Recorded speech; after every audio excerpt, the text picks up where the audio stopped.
like your early life then. All right. Okay. My name is Charles Rudolph. I came up in Paradise Valley. I came to Detroit from Alabama in the late 50s. And I met Eddie Jackson. He lived around the corner. My sister used to rent from his father, and I met him that way. The neighborhood was a very close neighborhood.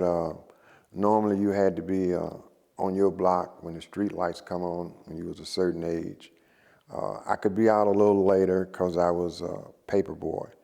That's how I got to know and observe certain things about the streets, because I didn't have to be in until maybe 11, 12, sometime 1 or 2 on the weekends. It was relatively safe? It was relatively safe. During this time, you could leave your doors open.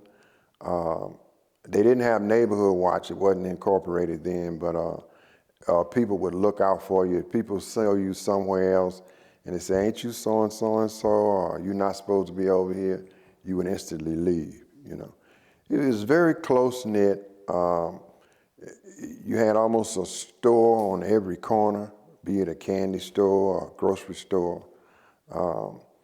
It was just a nice time. Even though we was poor and it was hard times, I always think pleasantly, you know, back from that time. So you said you met Eddie's. My sister used to rent from him. She stayed around the corner. From Eddie's Eddie's father. Eddie's father, yeah. Right. Eddie stayed on the corner of Beaubien and Verna. His father owned a half a block terrace there. I lived on Mount Calm Street between Beaubien and St. Atwine, and that's how I met Eddie. Eddie's father was a pretty well-known. Eddie's father was a pretty good businessman. He had a pool room there on the corner, and to my knowledge, he owned 18 different rental properties. He had came to Detroit from Hot Springs, Arkansas. He was a different guy down there, but he changed his name. He had killed someone. And I think he made his fortune, or the beginning of his fortune, selling homemade liquor. You know, and he put that into real estate. And to my knowledge, he owned 18 different properties. This came from Eddie and his brother himself. There was a lot of underground economy going on in. Right, but kids was kept from stuff then. Prostitution was at a certain area, normally around the Verna and the Columbia Bar. And you had drinking. Moonshine was a hustle that people brought up from the South. And people that don't know what moonshine is, you can be drinking moonshine that's 150, 200 proof. It's just like drinking slightly sugared water. And, you know, it's very smooth, smoother than perhaps champagne or even the Cordon Bleu that costs so much money. It gets you drunk. Right, but it will get you drunk. Okay, so let's segue into, as you're starting to get to be whatever age, a teenager, and what was your first kind of, shady activities before, all this big stuff started happening?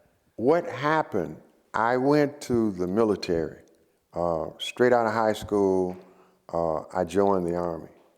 And when I came home, one of the people, I told it to different people because when you first go away and come home, I told Eddie that it's a world out there, how women was in different cultures and different countries. And Eddie was very interested in that. He listened to that a lot, you know. Hey, tell me about this here. Tell me this about the Orientals when you was in Japan. Tell me this when you was this here, this place.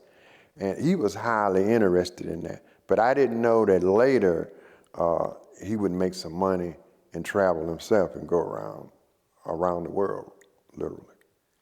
Well, what about, were you ever involved in gambling stuff and, Well, me per se, I don't gamble per se, you know. So you guys were pretty, you were straight-laced to some degree before. We was straight-laced. We was more or less you might say monkey hustle stuff. We used to, when we first was traveling, we used to travel to Kentucky and buy pistols, come back and sell them, 2, 3, or 4. And What year would this have been? after I got out of service, because it just in 1965. I was in service from 1962 to 1965. You just missed Vietnam. Oh, I was in Vietnam through the Tet Offensive. It ended in '67 with the Tet Offensive.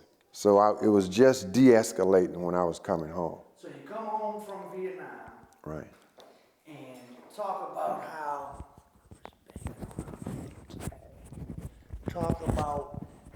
how Detroit had how Detroit had changed, or if you noticed it was different. Detroit had really started changing when I come home. One of the main things I noticed at first, some of the guys wanted to stay out in Oakland, California for a while. And I wanted to rush home to Detroit and, get back home. One of the first things I missed was the Gotham Hotel. This was a large black hotel that was very famous with black people, and it no longer existed. Certain things had changed. The city had started to slide, but you couldn't see it yet. It was just barely beginning, to go down. So, when did you start? When did the heroin thing? Soldiers in the Army, the heroin is so strong over in the Orient that you can't snort it, you can't shoot. They would smoke it, put it in a cigarette with tobacco and smoke it. But it's so strong otherwise, And guys came back with a habit that the local drug couldn't support it because the habit was so bad. Matter of fact, I remember reading in the paper of a Medal of Honor winner got killed robbing a liquor store, or probably to get money for his drug habit. In Michigan, Detroit, because you had to use more by the drug being so powerful in Southeast Asia. Needless to say, you never indulged. No, I was always, ironically, I was always scared of drugs in the city. Never. I used to drink, but never no drugs. So you get back to Detroit, and what are you trying to do economically, and how do you get mixed up with, hey, let's start selling heroin? Well, we was always friends growing up together, and we was close. And I got back and got a job at Chrysler Corporation, and a lot of the guys, I used to take the written test for them for the auto factory. It was about a 15-minute test, and Eddie didn't go to school much. Matter of fact, he used to skip school a lot. And I used to take tests for them at Chrysler. Anyway, I got a job at Chrysler, and I remember going by Eddie's house one time, and I had 27 pairs of slacks, this and that, and he might not even been working at the time, him and his brother. They was more or less... this was before they were hustling, doing right. Gambling on the street, running street crap game. He and his brother used to do that. And later, I think, Eddie did work briefly in a plant, because I remember he got his finger cut off. It was either at Ford's or I'm not sure which plant. And later, he was driving a cab, So you get a call one day. Tell us how, the conversation of, hey, I got this going on and I want you to come in. Well, what happened, I was visiting Eddie once, and he had a guy over his house that was a heroin dealer. He had a Eldorado, a guy named Youngblood, parked in front of his house. This would have been what year, brother? In the 60s, around maybe 68 or 69. After the rap. Right. And I watched this guy, and he was He was snorting some heroin, and I was looking at him hard. And Eddie hunched me and said, "Don't look at the man like you crazy." And but that was the first that I saw. This guy had a grocery store, drove an Eldorado, was real sharp. He was dealing drugs. And shortly after that, Eddie and his brother, because I was over there helping them cap up dollar caps. They used to call them penny caps. So you could actually buy $1 worth of heroin. Right, in gelatin caps. You buy the caps out the store empty. The caps was something like for either insulin or certain kind of medication that you take yourself. And you buy them and you cap up the heroin. And they was called penny caps. They sold for $1, you know. So how did hold on one second. Whole thing. Okay, for me, capping up when Eddie and his brother had got into business with these dollar caps, they was getting a little bigger. They opened a place on Hancock Street. And by me working, having a job, I used to go by, spend an hour or so there before I went to work. And in order to buy record albums, little deals that come through there, small TVs, electronic items. And I happened to be there once. I So think, you were doing a hustle initially. Just your buddies had a big spot, so you said, "I'm gonna go over there." yeah, I just go by, spend an hour before I go to work, buying electronics. Drug addicts bringing the light. Right, stealing out of stores, bringing albums, record albums, small TVs, stuff like that. You buy it and resell I it too. No, I buy it and keep it. I only buy stuff that I wanted to keep.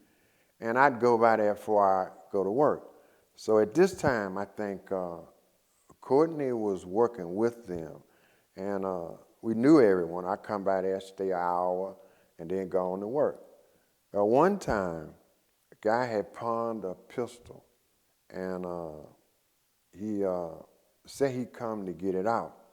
And by me being trusted, I knew where the pistol was kept in the other room.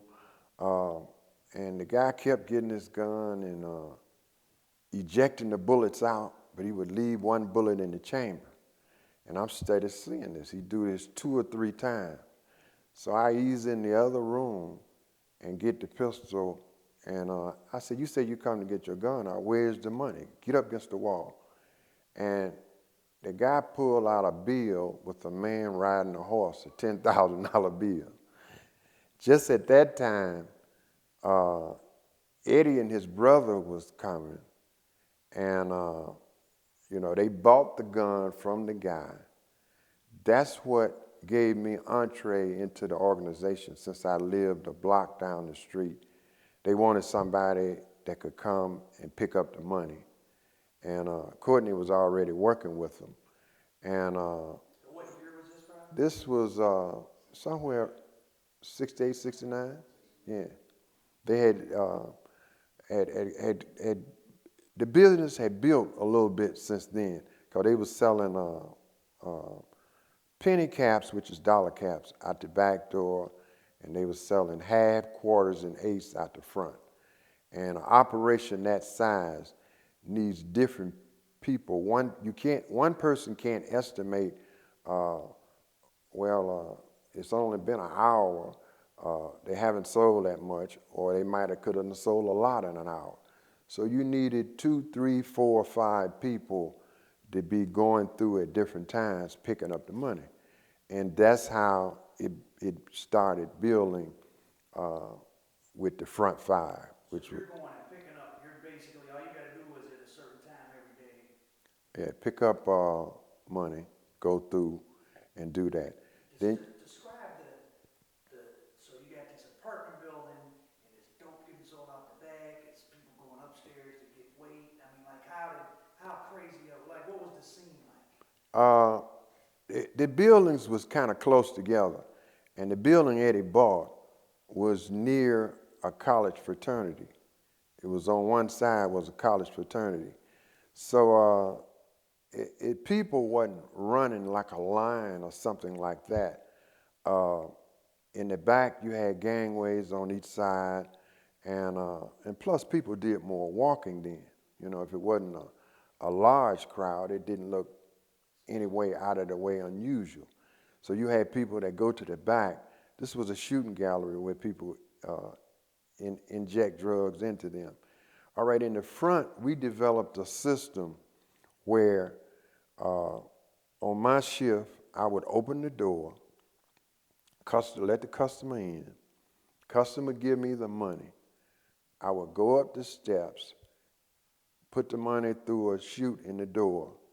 They had made a pipe in the ceiling that they would drop the dope down right in front of the door. Customer would pick it up.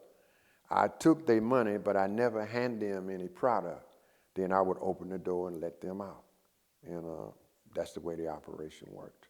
Were you ever in there when there were police problems or the police being paid off or? Later, after the business really got big, yeah, police used to come once a month to get paid. How much were you guys making a day out of that place? That place, 100,000 a day or more, because a lot of people don't realize the drug business fluctuates at certain times. Uh, you know, I can't say exactly how much it made every single day. At some time it made more than others. But when you're selling penny caps, which is dollar caps, quarters, halves, and eighths, and plus Eddie sold weight too, you know, different parts of the city, you know, would meet somebody, sell them. Well, I mean, at the Hancock building itself, they were saying maybe 10 to 15 grand a day. Oh, way more than that. That might have sold $100,000 worth a day, or $50,000 worth a day. You know, it fluctuates, but it was always up in the money. It was a lot more than 10, 20, or $30,000. What about violence, fear of robbery? Like, what was the security precautions, or was it not really? At that point in Detroit, was it still? It wasn't so wild. We didn't have security problems at the joint because only one person, you couldn't come in 3 people and only one person buying. And as I said, the customer gave me the money. I took it upstairs, put the money in a hole in the door. The amount that they bought, they dropped, and I let them out. That doesn't leave room for a robbery on that part. At the back in the shooting gallery where it was, you had people in there injecting heroin themselves, it might have been a chance for a robbery there. But to my knowledge, I don't think we had any robberies there. Not that I remember. What, if any, what were your feelings? I mean, did you ever have remorse or feel bad? Like, you know, in that time, a lot of people getting addicted to heroin and all that, or you just felt like that's their choice? Well, people have always gotten high, whether people drank, and alcoholism or drinking was something that I saw. To me, it was just a new form of getting high. And the stress when I was in service of people getting high, I didn't look at it that unusual. It was only later that you see people with the swollen arms and swollen legs, where you could see it was a health issue also, that made me had some thought. But at the time, I didn't think anything of it because people have always drank. People smoke marijuana and so forth. And I didn't think it was that big a thing, you know. Now, at some point, when Eddie decided, when you got the big plug, I'm not going to run that building, I'm strictly going to be selling weight. Didn't you kind of got a chance to have your own thing?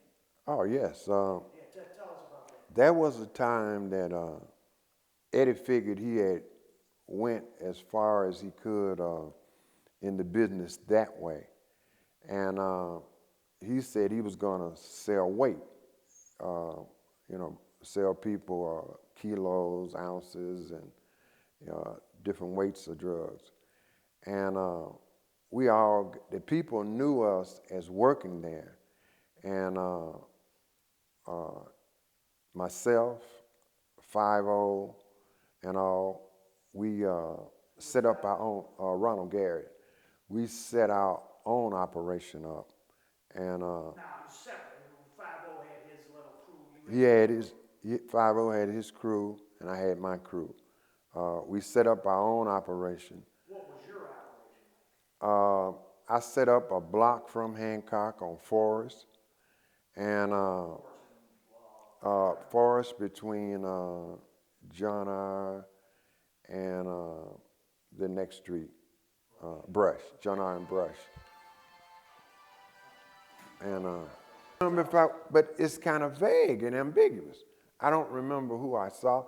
I did go up to. I know you don't remember who you saw, but just tell us about, them saying, "Hey, we need for you to go out. Here's the money. Talk about how you brought it back on the plane, and where, this blah blah blah." I took $50,000 up. I don't even remember who I gave it to. I swear I don't. So how did you bring it back? I know I went to Chromefield or Layton. It was a known clothing store. You buy some clothes. They got these boxes. They put it in, and evidently back at the hotel room, I put the heroin in the clothes, and when I get on the plane, I put it in the overhead compartment. This was before the hijack profile. The hijack profile didn't start until 1972, that some black people in Detroit hijacked a plane, a group of them, and got away with $1 million and the plane to Algeria. That started the hijack profile, where if you just flying one way with cash or whatever, and after that, it changed things. You got to use ground transportation or whatever. So before that, you could go to New York, buy some dope, get on the plane. Buy some dope, put it on your person, or put it in the clothes packages and get on the plane. Wow. And it was just that easy. So you weren't even really nervous doing it? No, not then. No. So talk about what he said, how once things moved up a notch, when he said, I'm going to be selling weed, and he's got the Italians feeding them, how did the scale of the organization change, and like how much money were you guys making, and what was your daily lifestyle? At some point in time, Eddie said that he was getting out of the business. The way I remember it, Courtney stayed with him. Russell Clayton retired. 5-0 and myself took different. I had my own operation. 5-0 had his, and I had mine a block away from the old spot on the next street. And instantly, my business took off. 5-0's took off.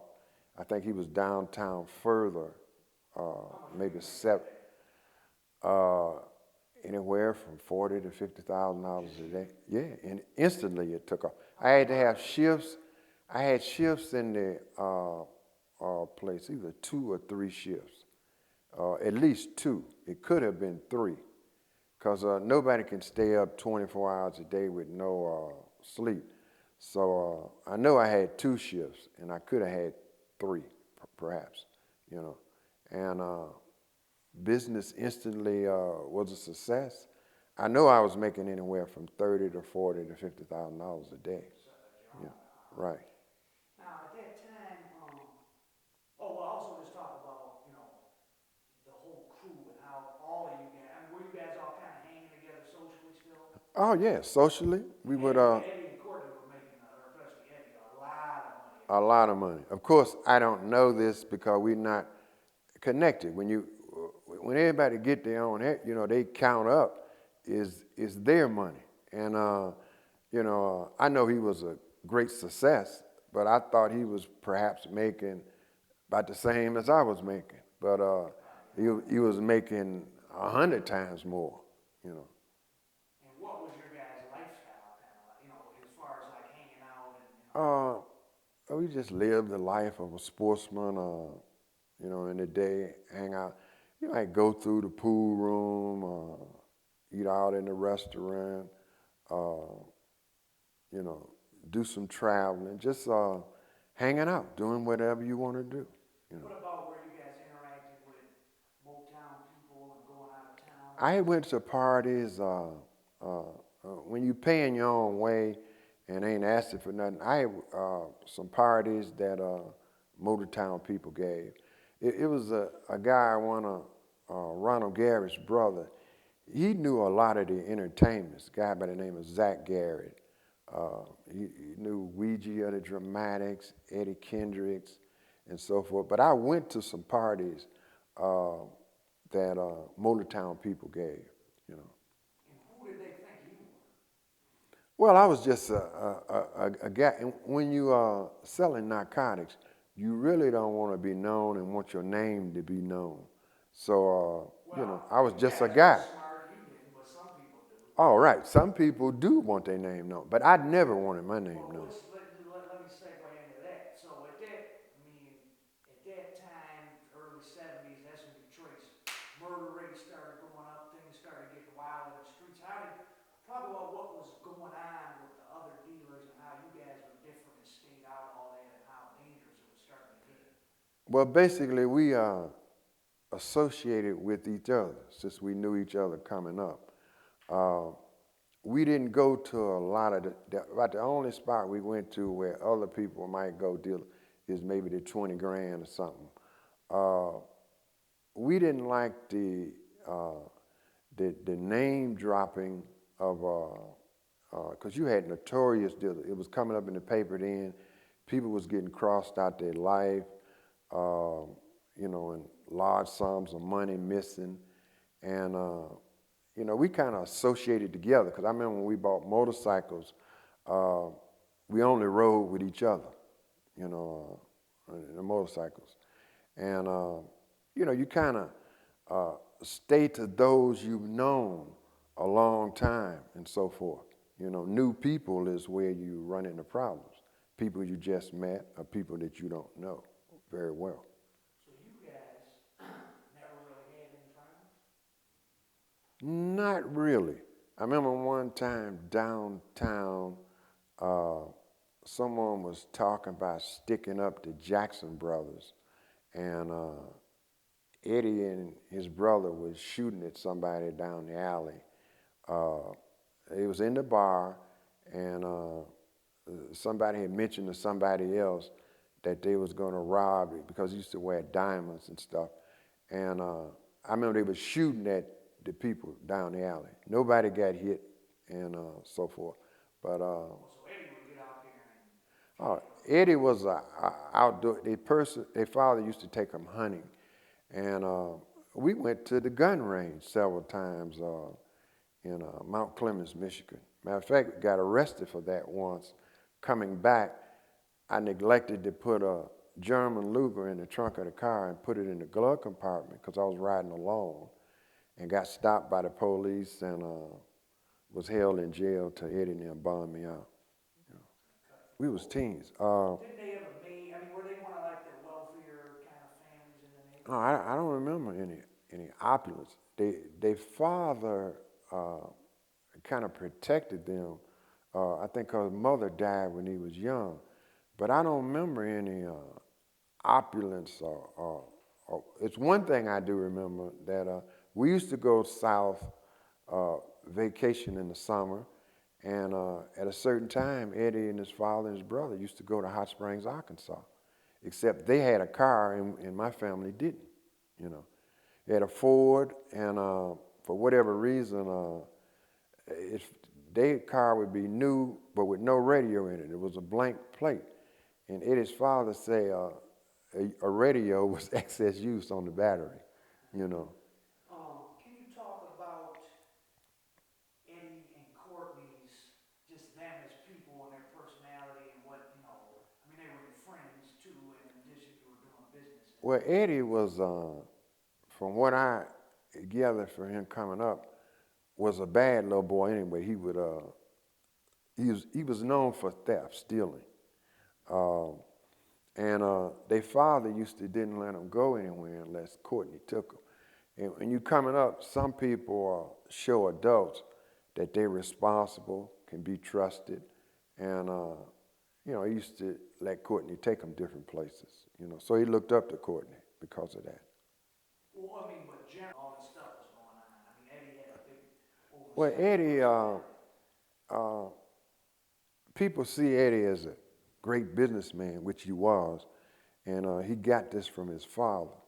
But I've always said myself that Eddie was an expert on understanding human nature.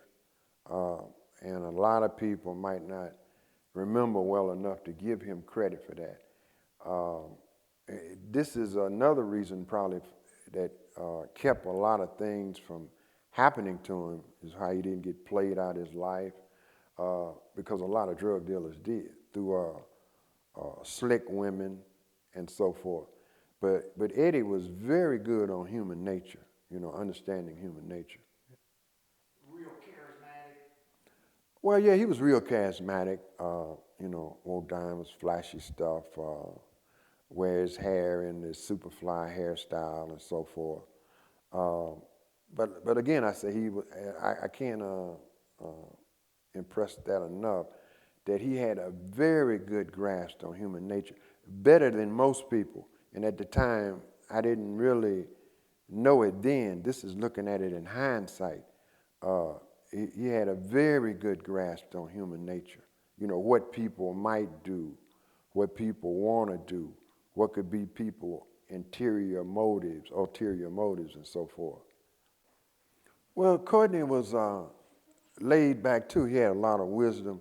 Uh, Out of all the people, we all worked together when we had shifts operating the joint, interrelating with each other.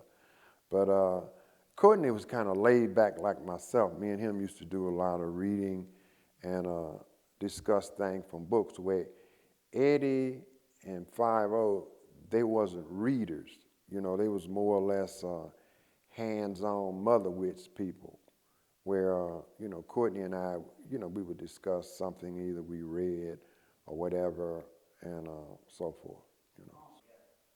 Well, Eddie was flamboyant when he was out in public, going out. I guess this was to impress women or so forth. But as far as his private life and how he wanted to be kind of low key or whatever. He might have wanted the flashy cars, have diamonds and flashy clothes, but in his private life, he was more or less kind of low key. Oh yeah, I was when Eddie moved to Southfield. He said, "I want these people to know I got some help, and I want y'all to come out here every day." So when they was working on the house, you come out there and look, met the real estate people. Matter of fact, I was thinking of getting a house out there. I changed my mind on it, but was thinking about that. So I used to go out there very regular. Where were you living? I was living on Prairie, between Joy Road and Chicago. Which was then a nice neighborhood? It was nice. Wasn't as opulent as the Westland Garden What were you area doing inside. with all your money? Uh, Buying stuff. I didn't marry. I never married. I didn't have children, and I used to think of businesses, but I never. With me operating alone, uh, I never started a business, so I just saved it, and Which was a lot of money back then. right. Plus, I bought whatever I wanted. Buy a car, order the next one the next 6 months, without even knowing what it looked like. What was that like? Well, what I found out, the neighborhood that Eddie and Courtney lived in, and when we was out there every day, we met the people who they bought their home from, and so forth. So, and I discovered the whims that rich people had. I think the people Eddie bought his home from, named Soberman, her husband had a paint factory, and to tell you the truth, I didn't know even people lived this. I know people had opulent wealth and so forth. But this lady had said she was going to be home alone while her husband traveled, and she didn't want her home to have a basement. It had a crawl space. And all this kind of stuff was eye-opening to me, that people, I know people had fabulous homes, they looked nice, had beautiful gardens and everything.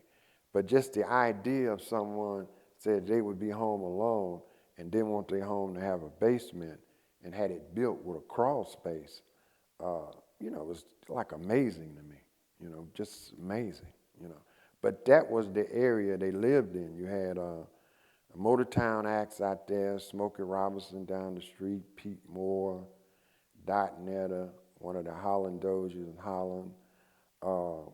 And you had that kind of lip. So from that, you learn, how the wealthy really live, And it was just amazing to me that someone would have a home built and with a crawl space, no basement. So at this point, Well, normal people. A lot of people that forgot, Eddie looked out for a lot of people. At the time, you used to see people walking and, hey, here's so-and-so, I haven't saw you in a long time. So a guy might say, God might be on hard times. I'm worried about my rent or something bad didn't happen this way. I remember Eddie giving a lot of people money and say, oh, we need you, and turn them on to the business. And that's how they would get involved. Oh, he did that. I don't know if he did it in the cycle of the welfare checks, but he did that a lot of times. Throwing money out of the car, down in the Brewster projects. Oh, they just go crazy, grabbing the money and so forth. But you see, you've always had poor people. Back you had bums, junk men, stuff like that. And people who use heroin is subject to be broke, especially if you used it a long time. And as I said earlier about Eddie's understanding of human nature, Eddie understood all that stuff about people. And this is another reason I believe that he threw the money out of the car and so forth in cycles or whatever. And because he appreciated his customers. He also knew without his customers, even though they was using heroin, it would be no him.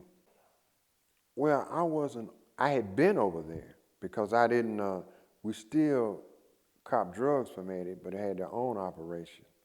And I had been over there, but I wasn't part of the raid and the bust on Hubble. did you get indicted in the big indictment? Yeah, I got indicted in the big indictment. Tell us about that. Um, How'd you find out? How'd you get picked up?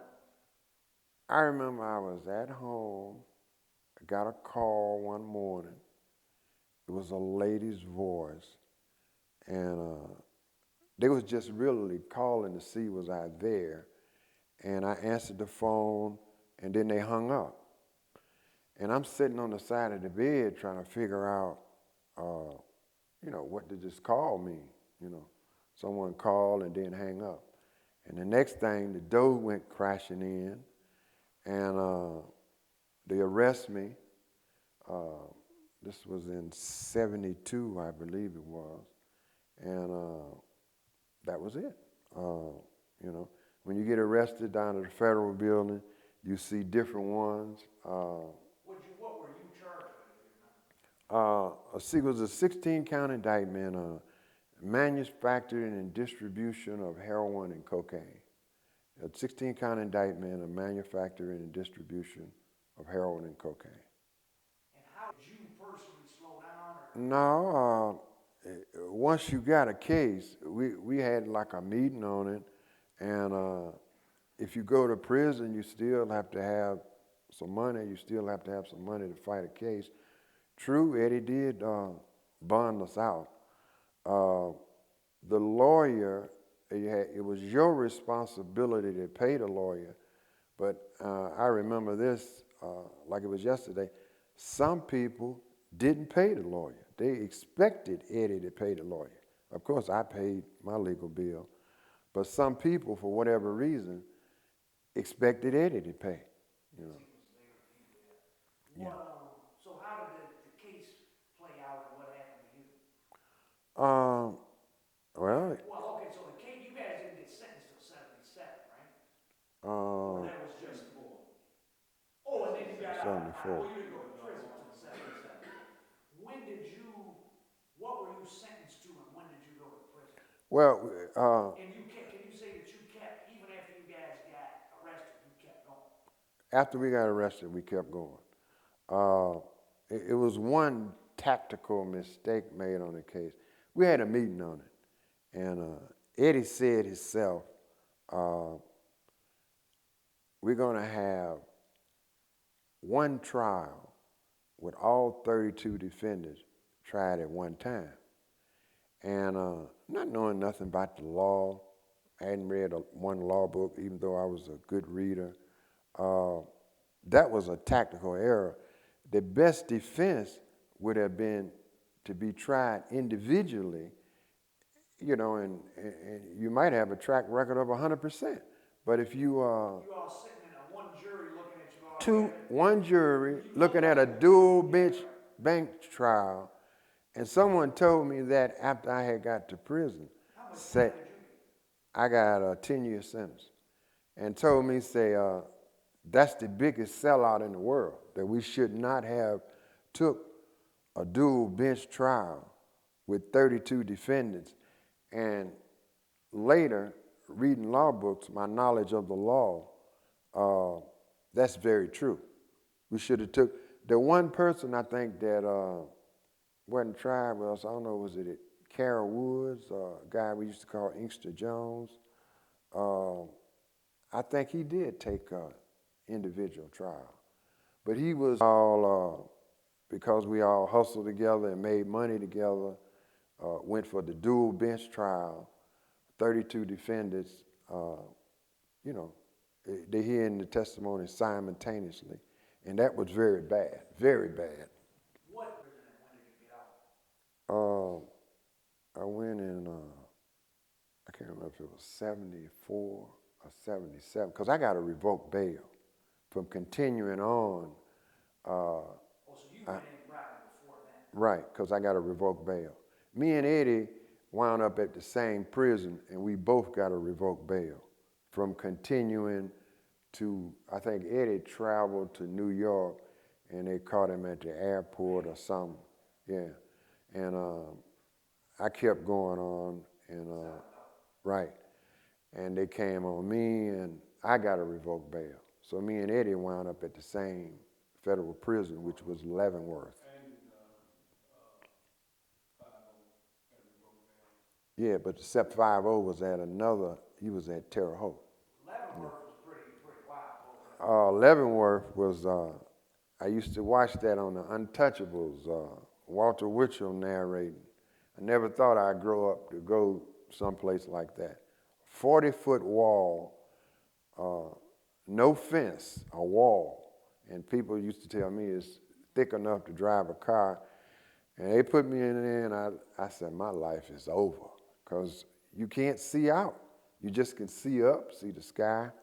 You got bars. It's a very big prison. It's an old way. Inmates build it. And made me think of the Gangsters' St. Valentine's Day Massacre or whatever, because, you know, Bugs Moran, they used to be talking about Leavenworth. And, you know, it's a very stark-looking joint, very stark. Was it pretty wild in there? Well, if you kept to yourself and your own business, stay out of people's business, if you don't try to borrow money, use drugs or whatever, you won't have any problem. You know? From around the country? Well, it was people from all over. From reading a book, Jack Johnson had served time there. I think. When you were there? Oh, when I was there, it's hard for me to remember who, but it was people from all over the United States there. Anyone even from Detroit? Oh, yes, other people from Detroit. J.C. Rex was there. Detroit guys Yeah. When you're away from Detroit, and especially you don't have any dirt on your name, as they say, people always welcome when you was there. This is so and so. He was with Eddie, and I think I was there first. I got to revoke bail before Eddie, and then Eddie came, and J.C. Rex was there. He happened to be a customer that used to cop drugs from Eddie. And you had others, Goodbye George, George Murphy, he was from Detroit. Um, What's the name of him? What's his, George Blair? oh yeah, George Blair was there, another person from our case. George Blair was integral to the case. Oh yeah, George Blair had met the agents out at the Ramada Inn uh, uh, to give information against us. You know. Oh, so you and Eddie were with, I mean, did you guys try to get Eddie? Oh no. Well, it doesn't. As I said, Eddie had a expert grasp on human nature, and it's already been done. You're already in prison, so to kill somebody that sent you there just because they sent you to the same prison as them, it doesn't really make sense. It's almost as if the way you move chess pieces to, against one another, you know.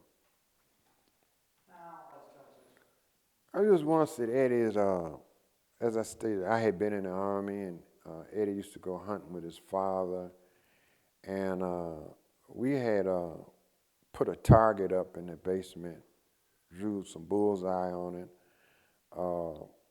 and was shooting. You know, I put it back with some hot water where it wouldn't hurt anything, and was shooting. I think we had a 357 and a 9 millimeter, just having some fun. And a guy named George Blair that worked for came to the door, rang the doorbell. I'm just a visitor at Eddie's house, and Eddie sent Joe Weaver up. Charlie Moore. I thought Joe Weaver went up there. He sent Charlie Moore. Joe Weaver was there, I believe. Yeah. But I keep thinking it's Joe Weaver. Well, anyway, he sent Charlie Moore up to the door, and he sent a message back down, say, George want to see you. Eddie said, tell him in about 10 minutes he would meet him anywhere he wanted to or whatever. And he went back up to tell George Blair that. George Blair said, tell him if he want me moved, then send somebody to move me. So, well, this was actually told on the second time, because when he told the individual to go tell George that, Eddie told me, he said, Rudolph, you know how to talk to people. He said, go up there and tell him I'll meet him anywhere, give me 10 or 20 minutes. And I went to tell him that. And he said, I tell you what, since you taking messages for Eddie, you tell Eddie if he want me moved, to send somebody to remove me. So I went back and told Eddie what he had said. And Eddie, first he picked up the 9 millimeter or something, then he picked up the 357. And he went up, and I was walked right up with him, stood right by him. And he came out the door, and for whatever reason, George had got in the passenger side of a new Thunderbird. There was a lady under the wheel. You couldn't see her because she was a short lady. The car had the first year barber type seats come out where the car let back at an angle where you could sleep. And George had the seat somewhat reclined. And Eddie was walking toward the car, and before he got there, he just like explode. He leveled the gun, and the window shattered. He walked further. I'm right by. I walked right with me, and another window shattered. So I think George is dead or whatever. He got up to the car. He said, if you come out here again, I'll put 100 big ones on your head. and hit him upside the head with the pistol, and the gun went into the floor. And George was telling the woman driving the car to start the car. She couldn't function. She was just in shock. And I'll say this for George. He got out of the car, walked around the car, and got in the car and drove out. Car looked at it had been in a wreck by all the windows where the bullet but that actually happened, and I was there. Look, hit the streets again, or you were done? Well, you probably look around. One of the places I went, and I do remember this, when I got out of that, I happened to be out in Southfield looking for a job. So I mean, you didn't get back involved in selling drugs. Well, no. And I remember going to Eddie's house, and his son, they didn't open the door, and and they said, "This is Charles Rudolph." Yeah, I just wanted to see, because I used to go to the house so much. And they said, "Yeah, I know Rudolph, but I don't know you." They, there's kids, and all them years, they didn't remember me. Whatever reason, somebody standing at the door, and I just went on. I just merely stopped by there, since I used to be out there every day and so forth, and I just stopped by there, But I remember that. Well, but did you get back involved in selling drugs at all, or you were done at that? Well, I thought I was through with it, but I wasn't quite, because when you can't find a job, you wind up doing what you know, getting in with what you know, and that was what I did. Did you ever get in any more trouble? Oh yeah, I got caught again, and What year? what was that? I got out in '80, and it was 84, 85. I caught another heroin case. That And wasn't Eddie, that not with Eddie. no, that was on me alone. How much time did you do for that? 7 years, Oh, in Fed or state? fed.